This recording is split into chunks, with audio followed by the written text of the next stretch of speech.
জননী, সকল গুনাহের মা হলো মিথ্যা। সুতরাং মিথ্যা বলা কবিরা গুনাহ, মিথ্যা অবশ্যই ছাড়তে হবে। আমাদের অনেকের মিথ্যা বলা পেশা হয়ে গেছে। মিথ্যা না বললে নাকি পেটের খাবার হজম হয় না। অনেকে হাসি রসিকতা করে মিথ্যা বলে। কথা বুঝতে পেরেছেন? অহরহর মিথ্যা বলে, মানে এমন মিথ্যা বলে মনে হয় যেন সে সত্য বলা শিখে নাই কখনো। সত্য যে বলা লাগে, সত্য বলাটা সে কখনো শিখে নাই। এইরকমভাবে মিথ্যা বলে পাইকারিভাবে, আর এমনভাবে মিথ্যা বলবে আপনি কল্পনাও করতে পারবেন না কথাটা মিথ্যা।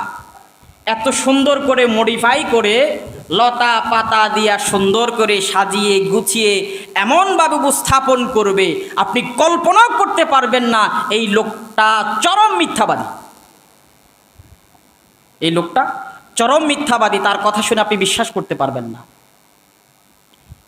নিজেকে মনে হবে যে না, আমার কথাটা মনে হয় যেন মিথ্যা, ওই লোক মিথ্যা কথা বলতে পারে না। এইভাবে সাজিয়ে গুছিয়ে মিথ্যা মানুষ উপস্থাপন করে। খোদার কসম, কিয়ামতের ময়দানে কিন্তু একটা কবিরা গুনাহের কারণে আপনাকে হয়তো জাহান্নামে যেতে হবে।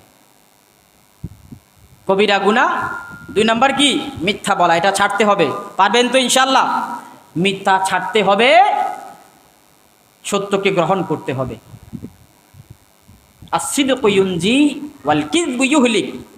সত্য মানুষকে মুক্তি দেয়, মিথ্যা মানুষকে ধ্বংস করে। সুতরাং মিথ্যা বলা যাবে না। আপনি ব্যবসা করেন, সত্য বলে ব্যবসা করেন। আপনার এটা কেনা 5 টাকা, আপনি কেন বলবেন আমার এটা 10 টাকা কিনা? বলবেন না। আপনি কেনা কত সেটা বলার প্রয়োজন নাই তো। আমি এত টাকা বিক্রি করবো, আপনি কিনবেন কিনা বলেন। It's simple. আপনার গরুটা কত হয়েছে? যত হয়েছে ভাই আলহামদুলিল্লাহ, আল্লাহর জন্য আমি কোরবানি দিচ্ছি, যত হোক আলহামদুলিল্লাহ। আপনি একে বলবেন 5 টাকা, একে বলবেন 10 টাকা, একে বলবেন 15 টাকা, আপনার কোরবানিটা হবে? কথা বলে না, কোরবানি হবে তো কেন 1 লক্ষ টাকা, 2 লক্ষ টাকা, 3 লক্ষ টাকা দিয়ে আপনি